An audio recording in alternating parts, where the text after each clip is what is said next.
Good evening everyone, welcome to Gyansutra 366। तो भाई I hope आपने जो प्रीवियस हमारी जो इंटेलिजेंस की क्लासेस चल रही थी उनको आपने रिवाइज किया होगा। अगर नहीं किया है तो जाके फटाफट उन्हें रिवाइज कर लो। ये पूरी प्लेलिस्ट आपको देखनी है, ठीक है भाई। उसके बाद में जो हमने प्रीवियस क्लासेस में जो रिवाइज कर लिया है वो सबसे पहले हम इंटेलिजेंस के बारे में हमने देखा है। उसके बाद में इंटेलिजेंस की जो थ्योरीज थी उनको हम कर रहे थे, उसमें से दो थ्योरीज हमने कर चुके हैं। जो कौन सी यूनिफैक्टर और टू फैक्टर थ्योरी थी उसके बारे में हम बात कर चुके हैं। यूनिफैक्टर जो भी जितने भी इंटेलिजेंस के सारे एलिमेंट्स हैं वो सब क्या है, जितनी भी चीजें हैं, जितने भी टास्क हम परफॉर्म कर रहे हैं वो सब एक फैक्टर पे डिपेंड करते हैं, ठीक है। टू फैक्टर में हमने दो चीजें पढ़ी, जनरल इंटेलिजेंस और जो स्पेशल इंटेलिजेंस, उन चीज के बारे में। स्पेशल इंटेलिजेंस और जनरल।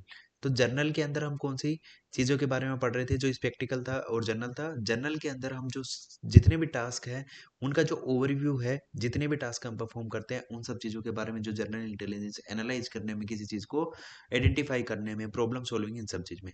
और किसी पर्टिकुलर टास्क को परफॉर्म करने में special intelligence. General intelligence broad मानी जाती है किसी चीज को एनालिसिस करने में, देखने में, सब चीजों में। तो जनरल इंटेलिजेंस एक ब्रॉड फैक्टर और स्पेक्टिकल किसी एक पर्टिकुलर चीज के बारे में। आज हम नए तरीके से पढ़ने वाले हैं। आज हम माइंड मैप के थ्रू हम पढ़ेंगे कि पूरा एक जो था, आज जिस चीज के बारे में हम पढ़ने वाले हैं वो इसके जो आगे की थ्योरीज हैं उन थ्योरीज के बारे में हम पढ़ेंगे। तो अभी हम देखते हैं, देखो आज हम जिन जिन थ्योरीज के बारे में पढ़ेंगे वो हैं जो थ्री टाइप्स की थ्योरी हैं उनके ना, जो आज चार थ्योरी हम पढ़ने वाले हैं नॉर्मली। चार कौन कौन सी हैं उनके बारे में हमें अभी देखते हैं, ठीक है।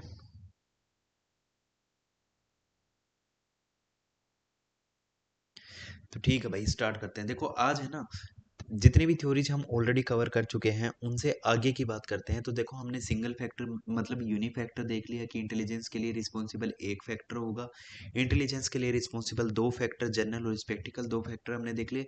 अब तीसरे फैक्टर की बात आ रही है। तीसरा फैक्टर है जो कि आपको सेकंड नंबर पे दिख रही होगी, जो स्टर्नबर्ग की जो टेट्रार्की थ्योरी है उसके बारे में। टेट्रार्की का मतलब क्या होता है कि टेट्रार्की का मतलब होता है थ्री का, ठीक है। इसमें हम थ्री थ्योरीज के बारे में पढ़ेंगे और ना मतलब थ्री एलिमेंट्स के बारे में पढ़ेंगे कि तीन कौन से एलिमेंट्स है जो इंटेलिजेंस पे बेस है, जिनके ऊपर इंटेलिजेंस बेस है, जो कि स्टर्नबर्ग ने दी थी। उसके बाद में जो थर्स्टन है, थर्स्टन की जो प्राइमरी मेंटल एबिलिटी, भाई इससे क्वेश्चंस काफी सारे पूछे जाते हैं। और इन्होंने सात फैक्टर बताए हैं कि जो इंटेलिजेंस है वो कितने फैक्टर्स पे डिपेंड करती है, वो सात फैक्टर पे डिपेंड करती है। उसके बाद में जो थोंडोय की मल्टी फैक्टर थ्योरी है, ये बात करती है कि एक नहीं, दो नहीं, तीन नहीं, सात नहीं, ये कितने भाई मल्टीपल फैक्टर्स होते हैं। मल्टीपल फैक्टर्स एक साथ मिलकर जब काम करते हैं तब इंटेलिजेंस परफॉर्म करती है, ठीक है। उसके बाद में इंटीग्रेटेड का मतलब है कि जितने भी ये एलिमेंट्स, जैसे सात एलिमेंट्स है, किसी भी टास्क को परफॉर्म करने के लिए हमें डिफरेंट डिफरेंट मतलब अलग अलग जो भी एलिमेंट्स होते हैं, जितने भी फैक्टर्स हैं, जैसे सात फैक्टर हैं, सात में से कभी तीन फैक्टर मिलके एक टास्क को परफॉर्म कर रहे हैं, कभी चार फैक्टर मिलके एक काम। अगर हमें कोई प्रॉब्लम सोल्व करनी है तो उसके अंदर देखो क्या क्या, अगर किसी भी चीज को अगर हमें बोर्ड पर कुछ लिखना है तो उसमें हमारी वर्बल भी है, लिखने में राइटिंग एबिलिटी भी है। तो वो सारे इंटीग्रेटेड होकर जब एक साथ काम करते हैं उन सब चीजों के बारे में। अब एक एक को हम और भी ब्रीफ में पढ़ते हैं। तो सबसे पहले हम जो इसका स्टैंड बाय की, क्योंकि हम सीक्वेंस से चलते हैं, हमने अभी तक कितने वन फैक्टर, टू फैक्टर और अभी जो कि टेट्रार की थ्योरी है उसके बारे में हम पढ़ेंगे। तो टेट्रार की थ्योरी के बारे में सबसे पहले हम देखते हैं इसका क्या है कि देखो स्कूल हमारी है ना, एक ही जो एबिलिटी होती है उसके अंदर, जैसे इन्होंने तीन एबिलिटीज में तीन फंक्शंस टाइप की इंटेलिजेंस इन्होंने बताई है। जो एक एनालिटिकल बताई है, दूसरी प्रैक्टिकल बताई है और तीसरी इन्होंने क्रिएटिव बताई है। तो एनालिटिकल का मतलब होता है कि जिसके अंदर हम एनालिसिस करते हैं, जिसके अंदर प्रॉब्लम सॉल्विंग होगी, किसी चीज को एनालिसिस करना, या फिर जो नंबर्स के सेंस में या फिर मैथमेटिक्स फॉर्म में आते हैं, जैसे एनालिसिस के फॉर्म में जो चीजें आती है वो एनालिटिकल रीजनिंग के बारे में आता है। कि हमारे एक ही पॉइंट पे काम करता है स्कूल, जो कि मेजर करता है हमारे एनालिटिकल मतलब हमारे किस चीज पे, जो मेजर करता है हमारा स्कूल किस चीज पे, जो मार्क्स के बेसिस पे। जो एनालिटिकल को मेजर करने का इनका मतलब है कि किस पे, मार्क्स के बेसिस पे हम जिस चीज को मेजर करते हैं उन सब चीजों के बारे में। अदर थ्री कौन कौन से हैं, जो दो बच गए, एनालिटिकल, प्रैक्टिकल और तीसरा क्या है, क्रिएटिव। जो क्रिएटिव और प्रैक्टिकल होंगे कि मतलब ये तीनों फैक्टर्स होते हैं किसी भी टास्क को परफॉर्म करने में या फिर कुछ भी नई चीज स्टार्ट करने में। जैसे आपको और कुछ नहीं है, एक फूड शॉप खोलनी है, तो फूड शॉप में आपको क्या करेंगे, जो एनालिटिकल के अंदर आएगी। देखो अभी नेक्स्ट वाले में हम और देख लेते हैं। जो नेक्स्ट वाले हैं, देखो ये थ्री टाइप्स के हैं, इनमें हम आगे से और देख लेंगे कि जैसे देखो एनालिटिकल में अगर हमें कोई भी एक, चलो एक फूड स्टॉल लगानी है, क्या हम फूड स्टॉल की बात कर लेते हैं। अगर हमें फूड स्टॉल लगानी है तो एनालिटिकल में क्या आएगी, प्लानिंग पार्ट आएगा, प्लानिंग। और जो हमारा क्या है, जो हमारे रिसोर्सेज हैं,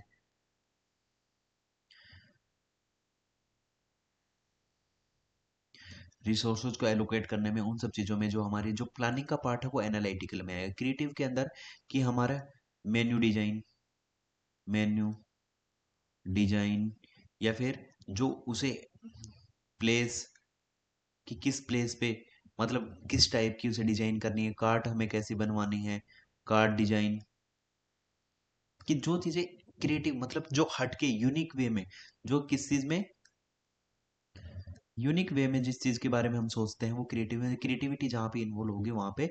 और प्रैक्टिकल इंटेलिजेंस के अंदर मतलब कहाँ पे क्राउड कहाँ है, क्राउड कहाँ पे है, प्राइजिंग क्या रखनी है according to area.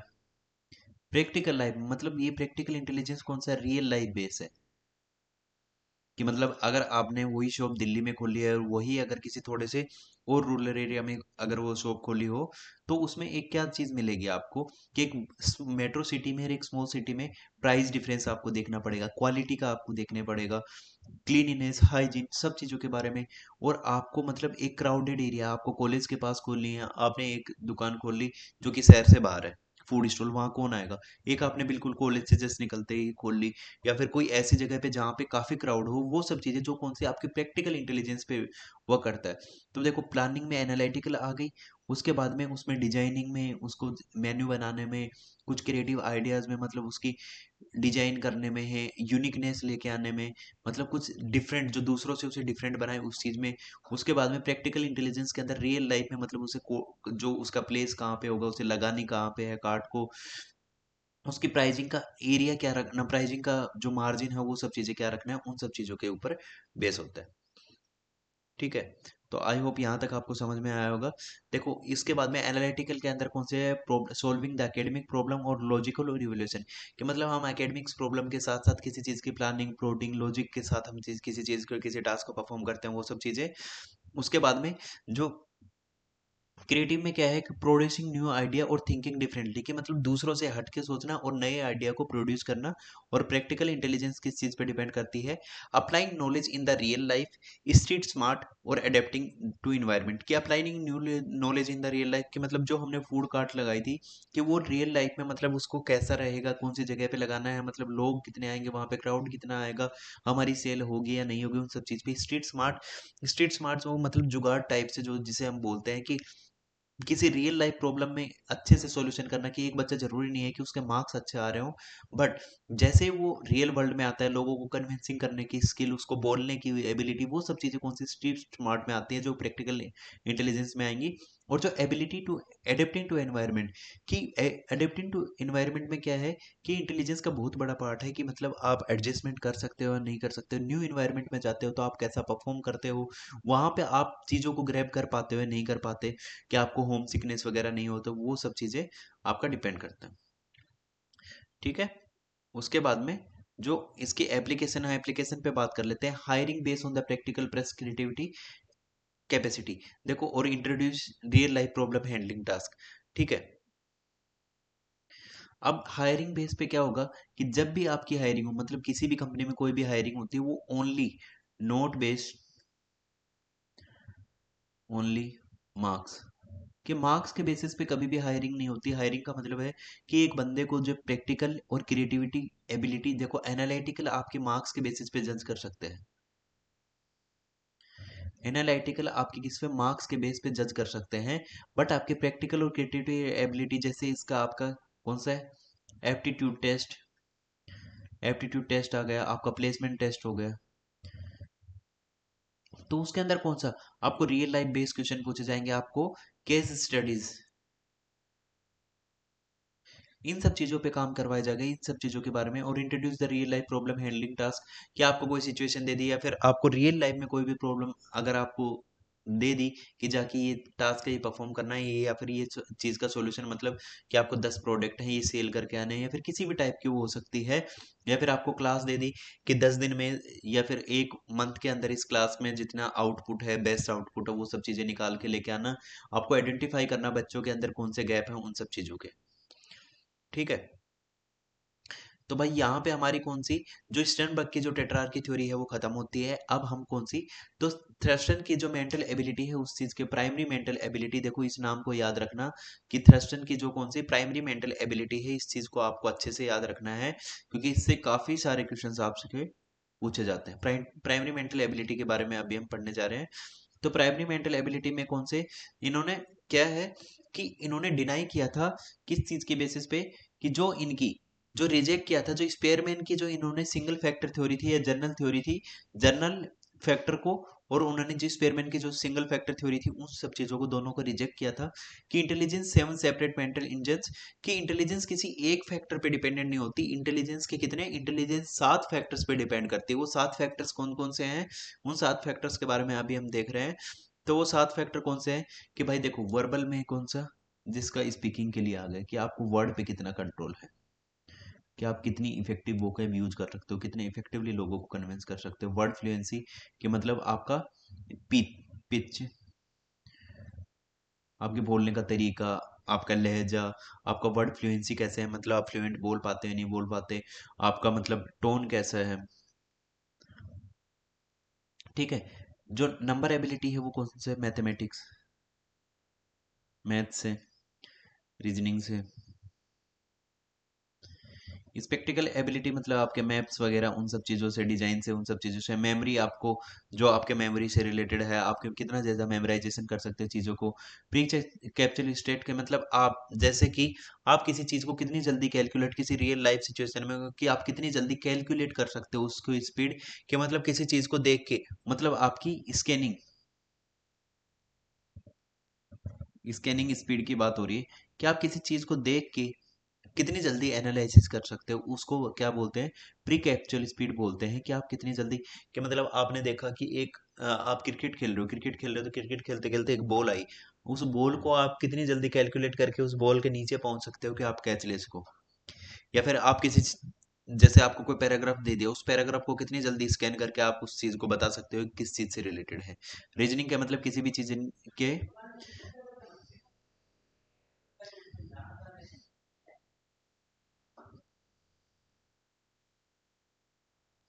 Reason behind any situation, कि किसी सिचुएशन के पीछे क्या रीजन हो सकता है उस चीज के बारे में हम देखना है। उसके बाद में जो नेक्स्ट है, जो इसके एप्लीकेशंस क्या क्या हो सकती हैं उन सब चीज़ों के बारे में देखते हैं कि इनके application diagnose exact weak area और helping creating skill based learning plan. ठीक है, तो इनका मानना था कि जितने भी टास्क होते हैं वो किसी एक, अगर कोई भी चीज़ हम परफॉर्म कर रहे हैं, कोई भी टास्क हम परफॉर्म कर रहे हैं, वो किसी एक सिंगल एंटिटी पे बेस नहीं हो सकता। वो बेस होगा, वो उसको बेस कितने, जो प्राइमरी मेंटल एबिलिटीज हैं उसके उन्होंने 7 फैक्टर्स के बारे में बताया, वो 7 फैक्टर्स पे बेस होगा। कि मतलब किसी चीज़ को हम डिफाइन करते हैं कि मतलब जैसे आप एक सिचुएशन देखते हो कि एक बंदा जिम में जा रखा है, जिम में एक बंदा गया है, तो अगर वो स्क्वाट्स मारने में बढ़िया है तो जरूरी नहीं है कि वो पुलअप्स में अच्छा होगा, या अगर वो पुशअप्स अच्छी मार सकता है तो जरूरी नहीं है वो पुलअप्स अच्छी मार सकता है। तो मतलब किसी एक को, मतलब अगर वो पुलअप अच्छी नहीं मार सकता, वो रनिंग अच्छी कर सकता है, पुशअप अच्छे मार सकता है, क्रंचेस अच्छे मार सकता है, बट वो क्या चीज है कि जब वो एक एरिया में, मतलब वो पुलअप उससे अच्छे से हो नहीं रही, तो उसका मतलब ये नहीं है कि वो वीक है। तो मतलब हम किसी एक चीज को, एक फैक्टर को ध्यान में रख के ये किसी को नहीं बता सकते कि बंदा वीक है। या फिर आपको देखो एक चीज मैं बताता हूँ कि आप एक एक स्टूडेंट है, उसको मैथमेटिक्स में प्रॉब्लम है, बट वो लैंग्वेज में उसमें बहुत ही फ्लुएंट है, वो इजीली किसी के रियल लाइफ में जाता है, किसी को बातों में अच्छे वो इन्फ्लुएंस कर लेता है, अपनी बातें अच्छे से मनवा लेता है। और उसके बाद में, या फिर वो रियल लाइफ में जब भी जाता है, कोई भी प्रॉब्लम आती है, वो जुगाड़ तरीके से या किसी भी तरीके से अपने वर्बल कॉम्प्रिहेंशन के बेसिस पे वो उस प्रॉब्लम को जल्दी से सोल्व कर सकता है। तो वो किस चीज पे बेस होगा, वो बेस किन सब चीजों पे होगा। वो ये नहीं है कि वो एक मैथमेटिक्स के एरिया में वीक है तो इसका मतलब ये नहीं है कि वो इंसान वीक है, वो किसी एक पर्टिकुलर एरिया में वीक है, तो उन्होंने ये 7 चीजें बताई हैं कि इन सब चीजों के बेसिस पे हम किसी की इंटेलिजेंस को जज कर सकते हैं। और डायग्नोस्टिक एग्जैक्ट वीक एरिया, कि हम आइडेंटिफाई कर सकते हैं कि जो एग्जैक्ट वीक एरिया है उस चीज के बारे में, ठीक है, कि वो वीक एरिया कौन सा है उसको हम डायग्नोसिस करने में हमारी हेल्प करता है। Create skill based learning plan, कि जो स्किल्स हमारी वीक है उनको क्या कर सकते हैं, उन स्किल्स को हम एनहांस कर सकते हैं, उन पे वर्क कर सकते हैं, इसीलिए वो क्या कर सकता है, उनको स्किल बेस्ड लर्निंग प्लान्स को भी क्रिएट करने में हमारी हेल्प करता है। तो ये थी हमारी किसकी, जो थर्स्टन था उसके प्राइमरी मेंटल एबिलिटी के बारे में था, ठीक है। उसके बाद में जो हम आते हैं नेक्स्ट, जो कि हमारी जो थॉर्नडाइक की मल्टी फैक्टर थ्योरी है उसके बारे में। थॉर्नडाइक की मल्टी फैक्टर थ्योरी में जो कोर आइडिया है वो क्या है, कि intelligence is made intelligence is made of many independent factor. देखो इन्होंने किस चीज के बारे में बताया है कि अच्छा मैंने दोबारा वही तो नहीं बोल दी, नहीं नहीं नहीं, देखो इन्होंने इंटेलिजेंस के बारे में बताया कि इंटेलिजेंस है ना इंडिपेंडेंट मल्टीपल फैक्टर्स पे डिपेंड होती है, ये नहीं है कि किसी 3 फैक्टर पे किसी 7 फैक्टर पे डिपेंड है। वो कितने भी फैक्टर्स हो सकते हैं और वो सारे क्या होंगे, एक दूसरे से इंडिपेंडेंट होंगे, किसी पे डिपेंडेंट नहीं होंगे। जो कौन सी है, जो थॉर्नडाइक की मल्टी फैक्टर थ्योरी, इसी के अंदर जो कल के क्लास में हम पढ़ने वाले हैं वो मल्टीपल इंटेलिजेंस के बारे में पढ़ने वाले हैं। मल्टी फैक्टर थ्योरी भी इंटेलिजेंस की है और मल्टीपल इंटेलिजेंस भी किसकी, इंटेलिजेंस की थ्योरी है। तो ये चीज ध्यान रखना, दोनों में कंफ्यूज मत होना।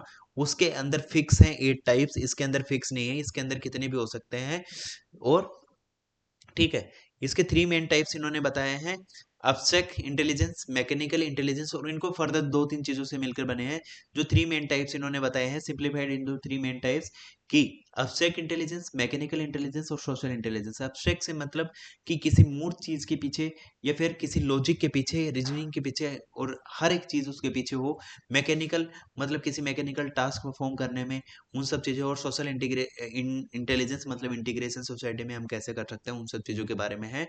इनके एग्जांपल्स भी हम देख लेते हैं कि देखो एब्स्ट्रैक्ट इंटेलिजेंस किस चीज के बारे में है, thinking with symbols concept and number, जो किससे, नंबर्स सिंबल्स, इन सब चीजें जो एब्स्ट्रैक्ट इंटेलिजेंस है इन सब चीजों पे बेस है। जो किसमें, मैथमेटिक्स और स्ट्रेटेजी, किसी भी चीज की प्लानिंग करने में, प्लॉटिंग करने में, उन सब चीजों में हेल्प करती है, वो सब चीज है। मैकेनिकल इंटेलिजेंस किस चीज पे बेस है, मैकेनिकल इंटेलिजेंस है हमारी जो handling tools, machines, physical objects need bye technique और इंजीनियर्स, जो किस पे, needed bye technicians and engineers. कि मैकेनिकल इंटेलिजेंस है वो किस पे, handling tools, machines, physical objects, need of the technicians and engineering. कि मैकेनिकल टास्क परफॉर्म करने के लिए हमें किसकी, किसी स्पेशलाइजेशन की जरूरत पड़ेगी, किसी या तो इंजीनियर की जरूरत या फिर किसी टेक्नीशियन की जरूरत पड़ेगी। कि उन सब चीजों में, जैसे किसी स्पेसिफिक टूल्स या मशीन्स हो गई, और जैसे फिजिकल ऑब्जेक्ट्स हो गए, उन सब चीजों को हैंडल करने के लिए, मतलब डॉक्टर है अगर किसी को किस चीज की, अगर रेडियोलॉजिस्ट है या कोई भी है तो उसके लिए उसको किसी टेक्नीशियन की जरूरत पड़ेगी, या लैब असिस्टेंट वगैरह किसी भी ऐसे इंसान की जरूरत पड़ेगी जिसे उसे किसकी स्किल की नॉलेज हो, ठीक है, उस चीज के बारे में है। और उसके बाद में सोशल इंटेलिजेंस, सोशल इंटेलिजेंस किसमें, handling people relationship, communication needed bye teacher, leader और काउंसलर। की जो लोगों को हैंडल करने में, उनकी रिलेशनशिप्स को और कम्युनिकेशन को हैंडल करने में जो चीज हेल्प करती है वो कौन सी, हमारी सोशल इंटेलिजेंस होती है, जो लोगों के साथ इंटरेक्ट करने में, हमारे रिश्तों को बनाने में, और एक दूसरे से इफेक्टिवली बात करने में, अपने मैसेज को, अपने आइडियाज को, अपने थॉट्स को प्रमोट करने में और उनको पहुंचाने में जो हेल्प करता है वो किस चीज में, उसके लिए हमें किस चीज की जरूरत होती है, टीचर की, लीडर की और काउंसलर्स की जरूरत होती है, इन इंटेलिजेंस को क्या करने, एनहांस करने के लिए, बढ़ाने के लिए, ठीक है। उसके बाद में इन्होंने क्या किया, जो इनकी एप्लीकेशन है किसके, जो थॉर्नडाइक की मल्टी फैक्टर इंटेलिजेंस है, जो करियर काउंसलिंग में हेल्प करती है, एप्लीकेशन है इसकी। और highlight value of the soft and practical skills, जो क्या करते हैं, हमारी वैल्यूज को बढ़ाता है और हमारी प्रैक्टिकल स्किल्स को, जो रियल लाइफ में हमें, जो उनको इंक्रीज करने में हमारी हेल्प करता है, ठीक है भाई। उसके बाद में लास्ट है जो आज की क्लास का, वो है भाई integrated theory of the intelligence, जो कि मॉडर्न अप्रोच है। इंटीग्रेटेड का मतलब है दो या दो से अधिक चीजों को एक साथ मिला के और उन सब चीजों को एक साथ कनेक्ट करके उन सब चीजों की बात करते हैं, चीजों को इंटीग्रेशन बोलते हैं। इंटीग्रेशन मतलब मल्टीपल फैक्टर्स को एक साथ मिला के जिनकी बात करते हैं वो है। ठीक है। इसका कोर आइडिया क्या है कि being isolated intelligence into box and outdated, कि देखो क्या है कि isolating intelligence into box and outdated, कि हम इंटेलिजेंस को आइसोलेटेड नहीं कर सकते, किसके अंदर, बॉक्स के अंदर, किसी एक फैक्टर के अंदर डिपेंडेंट नहीं कर सकते। इंटेलिजेंस है तो वो एक ब्रॉड फैक्टर है जो क्या करता है कि मल्टीपल जो एबिलिटीज होती हैं उन सबको इंटीग्रेट करके उन सबको एक साथ मिला के हम किसी टास्क को इफेक्टिवली परफॉर्म कर सकते हैं, या किसी चीज को हम सीख सकते हैं, या हम किसी प्रॉब्लम को सोल्व कर सकते हैं इफेक्टिवली, जिसमें हमारे मल्टीपल फैक्टर्स हमारा क्या होंगे, एक साथ आएंगे, मल्टीपल एबिलिटी, और वो सब चीजें एक साथ आके फिर एक चीज को अच्छे से परफॉर्म कर पाएंगे। जो इसके कंपोनेंट्स है वो कौन कौन से हैं, cognitive skills, emotional intelligence, social intelligence, creative ability, practical decision making और प्रॉब्लम सॉल्विंग। तो इनका कहने का मतलब है कि जैसे ये हमारे ब्रॉड एरियाज हैं, जैसे हम प्याजे की थ्योरी में 4 पढ़ते हैं, और उसी तरीके से जैसे हम किसी भी जैसे नहीं, नॉर्मली हम ग्रोथ एंड डेवलपमेंट में कौन सा physical, cognitive, psychomotor, affective domain, इन सब चीजों के बारे में पढ़ते हैं। तो उन सब चीजों के बारे में मैं बता रहा हूँ कि देखो, जैसे कोग्निटिव स्किल, इमोशनल इंटेलिजेंस और क्रिएटिव एबिलिटी के मतलब हमारा क्या करेगी कि विदाउट हमारे इमोशंस को ज्यादा मतलब हावी होने दिए किसी नई चीज को सोचने में और उसे क्रिएट करने में हमारी हेल्प करेंगे, जब तीनों साथ मिल जाएंगी। सोशल इंटेलिजेंस और कौन से इमोशनल इंटेलिजेंस क्या करेंगे, हमें किसी भी रिलेशनशिप को हमें स्ट्रॉन्ग बनाने में हेल्प करेंगे, कि हमें वीक नहीं करेंगी, क्योंकि उसके साथ साथ हम सोशल इंटेलिजेंस के साथ मतलब लोगों को जानना, इमोशनल इंटेलिजेंस के मतलब हम किसी कोई लोग हमें जल्दी से पागल नहीं बना सकते। Practical decision making, problem solving, जैसे हम दिमाग के साथ साथ हम अगर प्रैक्टिकल चीजों को सोचेंगे और प्रॉब्लम को अच्छे से क्या कर सकते हैं, कि अगर हम अपने माइंड को अब अच्छे से किसी चीज में लगाएंगे, उसके साथ साथ प्रैक्टिकल डिसीजन मेकिंग करेंगे, और दोनों को साथ हमारा दिमाग लगाकर हम प्रैक्टिकल डिसीजन मेकिंग करेंगे, तो हम क्या करेंगे, किसी भी प्रॉब्लम को हम इफेक्टिवली अच्छे से सोल्व कर सकते हैं। ठीक है। तो वही है कि ये जितनी भी 6 टाइप की स्किल्स है, cognitive, emotional, social, creative, practical decision making और प्रॉब्लम सॉल्विंग है, इन्हीं स्किल्स को सबको साथ मिल के जब वो टास्क परफॉर्म करते हैं तो हम उसे इफेक्टिवली हम यूज कर सकते हैं। ठीक है। तो वो अच्छे से परफॉर्म करने में हमारी हेल्प करेगी किसी भी टास्क को, किसी भी चीज को। उसके बाद में जो एप्लीकेशन है वो कौन कौन सी है, leadership roles require integrated intelligence, कि लीडरशिप रोल में रिक्वायर इंटेलिजेंस कैसे है, कि देखो अगर कोई लीडर है किसी कंपनी में या फिर कहीं पे भी, तो वो क्या करेगा, डिफरेंट डिफरेंट डिपार्टमेंट्स को मैनेज करेगा, 2 डिपार्टमेंट्स को एक साथ लगा के किसी टास्क को जल्दी परफॉर्म करवा लेगा, या फिर मल्टीपल डिपार्टमेंट्स को साथ लेके आएगा, और किसी प्रॉब्लम को, जैसे कि किस चीज में, जैसे एक स्पोर्ट्स मीट है, स्पोर्ट्स मीट में देखो जैसे स्पोर्ट्स टीचर ही अकेले काम नहीं करते, उसके साथ साथ जैसे प्लानिंग, जैसे सीट्स वगैरह बनानी, रूल सीट वगैरह बनानी है, उसके बाद में जो हर एक स्पोर्ट्स में 2-2 टीचर्स की ड्यूटी लगा दो, जो किस चीज में हेल्प कर सकते हैं, कि जो उसमें जो पेपर वर्क होगा उन सब चीजों में हेल्प कर सकते हैं, रिपोर्ट राइटिंग में हेल्प कर सकते हैं। तो हर एक चीज में रूल मेकिंग हो गए, रूल्स को देके, तो वो जैसे किसी एक, जैसे कि उनको अरेंजमेंट में, सर्टिफिकेट राइटिंग में, या फिर प्राइज डिस्ट्रीब्यूशन में, हर एक चीज में वो क्या कर सकते हैं, कि अगर स्पोर्ट्स टीचर गेम खिलवाने में बिजी है तो बाकी जो अदर टास्क है, किसी चीज को मैनेज करना, स्टूडेंट्स को मैनेज करना, उनको टीम को देखना, वो सब चीजों में कौन हेल्प कर सकता है, जो प्रैक्टिकल इसमें जो बाकी अदर डिपार्टमेंट्स है वो उनकी हेल्प कर सकते हैं। एप्लीकेशन क्या है, डिजाइनिंग होलिस्टिक एजुकेशन, कि होलिस्टिक एजुकेशन मतलब, होलिस्टिक का मतलब होता है 360,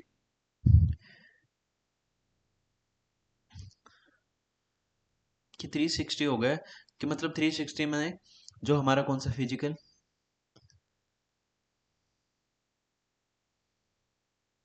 कोग्निटिव, इफेक्टिव, ये जितने भी हमारे टास्क हो गए, जिसमें को करिकुलर एक्टिविटी, एक्स्ट्रा को करिकुलर एक्टिविटी, जो हमारे राइटिंग हो गई, ये सब चीजें हमारी जब सब चीजों में मिक्स होके आती हैं, सब चीजों को क्या करना, एक साथ आकर सब चीजों में अच्छे से परफॉर्म करना, वही हमारे होलिस्टिक एक्सप्लेन सक्सेस ऑलराउंडर, कि ऑलराउंडर की तरफ लेके जाना, कि मतलब हर एक टास्क में अच्छे से अच्छा इंसान बनाना, वो ही किसका, जो हमारी प्रैक्टिकल इंटेलिजेंस है, और जो किसमें, जो इंटीग्रेटेड अप्रोच है, जो मॉडर्न अप्रोच है, उन सब चीजों पे ध्यान देते हैं, उन सब चीजों के बारे में। अब इनकी समरी देख लेते हैं लास्ट में सबकी, कि देखो थर्स्टन की प्राइमरी मेंटल एबिलिटी है जो किस चीज पे, 7 एबिलिटीज पे, जिसमें वर्बल, नंबर, स्पेक्टिकल और जो कि प्रॉब्लम सॉल्विंग वगैरह वो सब चीजें हैं। स्टैनबर्ग की टेट्रार्की के अंदर 3 है, analytical, creative, practical, 3 functional skill है। थॉर्नडाइक की मल्टी फैक्टर में भी 3 है। कौन कौन सी, सोशल, मैकेनिकल और एब्स्ट्रैक्ट, जो कि इंडिपेंडेंट फैक्टर है, एक दूसरे पे कोई भी निर्भर नहीं करता। उसके बाद में इंटीग्रेटेड में ऑल एबिलिटी वर्किंग टुगेदर, जैसे कोग्निटिव, क्रिएटिव और इमोशनल्स। ठीक है भाई। और अभी तक अगर इनमें किसी में भी कोई भी प्रॉब्लम है तो आप मेरे से पूछ सकते हो कमेंट सेक्शन में। और भाई अगर आपने ज्ञान सूत्रा चैनल अभी तक सब्सक्राइब नहीं किया तो प्लीज जाके सब्सक्राइब कर लो। अगर, ठीक है, अगर आपको कोई भी डाउट हो किसी भी चीज से रिलेटेड तो आप मेरे से, जो हमारे टेलीग्राम चैनल है, इस पे पूछ सकते हो। और अगर किसी भी चीज से कोई भी रिलेटेड डाउट हो, और भाई अगर आप किसी फॉर्म में अप्लाई करते हो तो प्लीज जो भी अपनी एवेस वाली जो पूरी प्लेलिस्ट है उसको देख लिया करो। क्योंकि बार बार सब चीजों को बताना इजी नहीं है कि हर बार हर एक स्कूल के लिए नई सी वीडियो बनाना। पर वही है कि प्रोसेस बिल्कुल सेम है, लेटेस्ट पैटर्न है सब चीजें। तो ठीक है भाई, बाय बाय, टेक केयर।